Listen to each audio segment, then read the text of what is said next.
Chinese slang of the day. 拉风 Literal, pulling wind. So what does it really mean? Is it A. Windy, B. Stormy, C. Stylish and flashy, D. Cold weather? The answer is C. Stylish and flashy.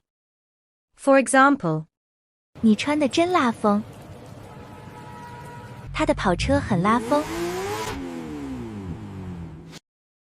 do you have similar expression to describe someone or something stylish and flashy in your country? Tell me in the comment.